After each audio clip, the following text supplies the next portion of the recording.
కుంభరాశి వారికి ఈ నెల ఎలా ఉండబోతుంది అనేది చూద్దాం. కుంభరాశి వారికి వచ్చేటప్పటికి మనం గమనించినట్లయితే జన్మరాశిలో ఉన్నటువంటి రవి ఎప్పుడైతే జన్మరాశిలో సంచారం చేస్తుంటాడో ఎక్కువగా అధికమైనటువంటి వేడిని ఉష్ణాన్ని కలిగిస్తూ ఉంటాడో, అదేవిధంగా జన్మరాశిలో శని ప్రభావం అనేది ఈ రాశి వారి మీద ఎక్కువగా ఉందన్నమాట. ఏలినాటి శని ప్రభావం వీరు ఎవరి మీద అయితే ఎక్కువగా ఉంటుందో వారికి అనారోగ్య సంబంధితమైన విషయాల్లో మానసిక శ్రమ అనేది ఉంటుంది. వాటితో పాటు ఆందోళన కూడా గురి చేస్తూ ఉంటాడనమాట.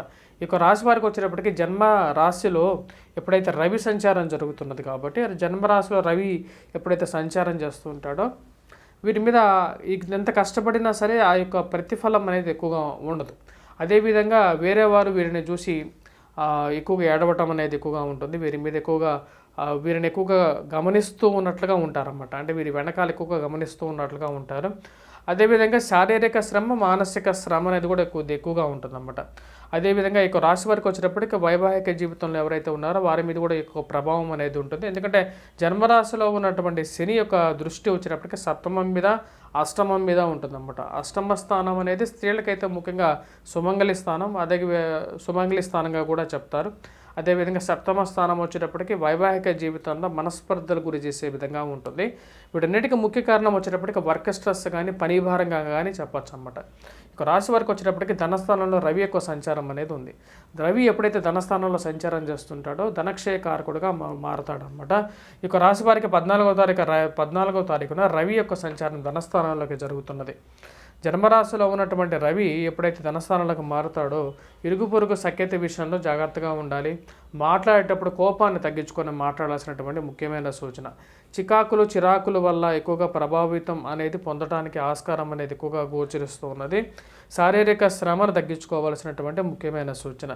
ఇక రాశి వారికి వచ్చేటప్పటికి వ్యయ స్థానాల్లో అంటే 12వ ఇంట్లో వచ్చేటప్పటికి కుజుడు గ్రహ సంచారం అనేది ఉంది. కుజుడు వ్యయ స్థానంలో సంచారం చేస్తున్నప్పుడు ఎక్కువగా వచ్చేటప్పటికి అధికమైనటువంటి వేడిని శరీరంలో పుట్టించగలుగుతాడు. వాటితో పాటు ఆరోగ్యంలో కూడా అలసిపోవటానికి ప్రభావితం చేయగలుగుతాడు అన్నమాట. ఇక రాశి వారికి కుంభరాశి వారికి కుజుగ్రహ సంచారం 12వ ఇంట్లో నుంచి జన్మరాశులకి 15వ తారీఖు మార్పు అనేది జరుగుతుంది. కొంచెం మిశ్రమమైనటువంటి ఫలితాలను ఎక్కువగా ఇస్తున్నది అన్నమాట. జన్మరాశులకి కుజుగ్రహ సంచారం జరిగినప్పుడు ఆరోగ్యపరంగా ప్రతికూలమైనటువంటి ఫలితాలు ఇచ్చే విధంగా ఉంది. మానసికంగా కూడా ఇది కొంచెం హరించేటట్టుగా ఉంటుందన్నమాట. ఇక రాశి వారికి వచ్చేటప్పటికి కుజుడు జన్మరాశిలో మరి అదే వ్యయ స్థానంలో ఉన్నప్పుడు ప్రభావం అనేది మిశ్రమమైనటువంటి ఫలితాలు ఇచ్చే విధంగా ఉంది. కాకపోతే ఇక రాశి వారికి శుక్రుడు వ్యయ స్థానంలో ఉన్నప్పుడు 15వ తారీఖు వరకు లక్ష్మీ కటాక్షాన్ని ఇవ్వగలుగుతాడు. ఐశ్వర్య ప్రాప్తిని పెంపొందించగలుగుతాడు అనమాట. అంటే డబ్బు అనేది ఇక రాశి వారు సంపాదించగలుగుతారు. అదేవిధంగా డబ్బు అనేది అదేవిధంగా ఖర్చు కూడా పెడతారన్నమాట. ఈక్వల్గా ఉంటుంది. వీళ్ళ జీవితం అనేది ఎలా ఉంటుందంటే ఎంత సంపాదిస్తారో అదే విధంగా ఉంటుంది. ఈ నెల కొద్దిగా ఎక్కువగా డబ్బు అనేది ఖర్చు కూడా అయ్యే విధంగా ఉందన్నమాట. ఇక రాశి వారిని మనం గమనించినట్లయితే తృతీయంలో ఉన్నటువంటి గురువు యోగ్యకారకుడు కాదు.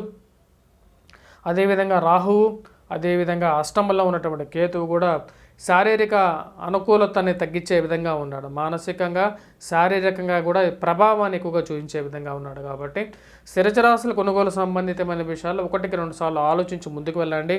మోసపూరితమైనటువంటి మాటలను నమ్మద్దు. ఎవరేం చెప్తున్నా సరే అని చెప్పి తలాడించి ముందుకు వెళ్ళొద్దు. ఈ రాశి వారికి వచ్చేటప్పటికి తృతీయంలో ఉన్నటువంటి గురువు వచ్చేటప్పటికి యోగ్యాన్ని ఇవ్వట్లేదు, ప్రతిబంధకంగా మార్చే విధంగా ఉన్నాడనమాట. విద్యార్థులు మరి అదేవిధంగా ప్రింట్ అండ్ ఎలక్ట్రానికల్ రంగం, మీడియా, పుస్తక రంగం, ముద్రణ రంగంలో ఎవరైతే ఉన్నారో వారు మటుకు కొద్దిగా ఎక్కువగా ఈ యొక్క గాయత్రి ఉపాసన చేయటం, సరస్వతి శ్లోకాన్ని పఠించడం, గురుగ్రహ కవచాన్ని పఠించినట్లయితే కొంచెం ఎక్కువగా అనుకూలమైనటువంటి ఫలితాలు పొందగలుగుతారు.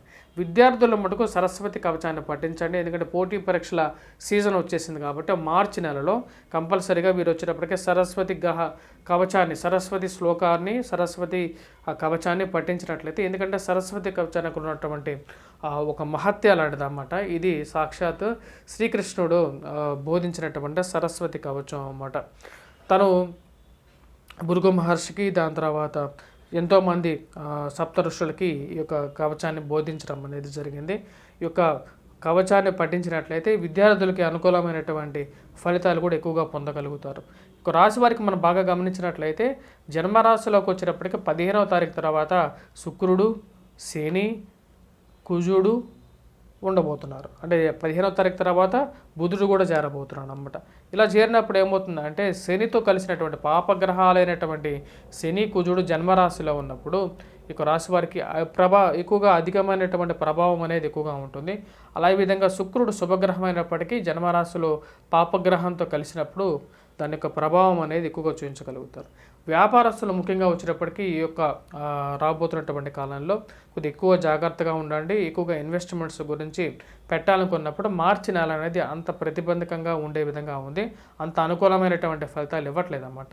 ఈ యొక్క విషయాన్ని మనం గమనించుకోవాలి. ఎందుకంటే ఇక్కడ ఉన్నటువంటి గ్రహస్థితి ప్రకారంగా చూసినట్లయితే అనుకూలంగా లేదు. మీ యొక్క స్వజాతకంలో వచ్చేటప్పటికి దశాంతర్దశలు యోగ్యాన్ని ఇస్తున్నట్లయితే మటుకు అది ఒకసారి పరిశీలించుకొని లేదు పెట్టాలి అనుకున్నప్పుడు పెట్టండి. అంతేగాని అన్నెసెసరీగా ముందుకు వెళ్ళి మీరు ఇన్వెస్ట్మెంట్స్ పెట్టి దాని తర్వాత కష్టపడద్దు. మీ యొక్క జాతకాన్ని చూసుకున్న తర్వాత మరియు అదేవిధంగా గోచారాన్ని కూడా చూసుకొని రెండు కంపారిజన్గానే చెప్పాలన్నమాట. సో మీ యొక్క జాతకంలో మంచి అనుకూలమైనటువంటి గ్రహస్థితి ఉన్నట్లయితే ఇక్కడ ఉన్నటువంటి గోచారం ప్రతికూలంగానైతే కనపడుతున్నది. మరి పెట్టాలనుకున్నటువంటి బిజినెస్లో 1-2 సార్లు ఆలోచించుకున్న తర్వాత ముందుకు వెళ్ళాలి. అదేవిధంగా మిగతా విషయాలు చెప్పాలంటే ఇప్పుడు ఉద్యోగ ప్రయత్న సంబంధితమైన విషయాల్లో కూడా కొంచెం మిశ్రమంగానే ఉంది. కొద్దిగా కష్టపడితే కానీ కొంచెం సానుకూలమైనటువంటి ఫలితాలు పొందే విధంగా లేదు. ఈ యొక్క రాశి వారు ఎటువంటి పరిహారాలు చేసుకోవాలి అనేది చూద్దాం. ఈ యొక్క రాశి వారి గురించి మనం ముఖ్యంగా చెప్పాలంటే కుజగ్రహ అనుకూలత కోసం వీరు సింధూరాన్ని ధరించాలి. అదేవిధంగా వచ్చేటప్పటికి హనుమంతుడిని పూజించవచ్చు. వాటితో పాటు కుజగ్రహ శ్లోకాన్ని కూడా పఠించాలి. వీటన్నిటితో పాటు ఈ యొక్క రాశి వారు చేసుకోవాల్సింది రవిగ్రహ అనుకూలత కోసం సూర్యనారాయణ స్వామిని ఎక్కువగా పూజించాలి. అలాగే సూర్య నమస్కారాలు కూడా చేసుకున్నట్లయితే అనుకూలమైనటువంటి ఫలితాలు పొందగలుగుతారు. Please do subscribe and share.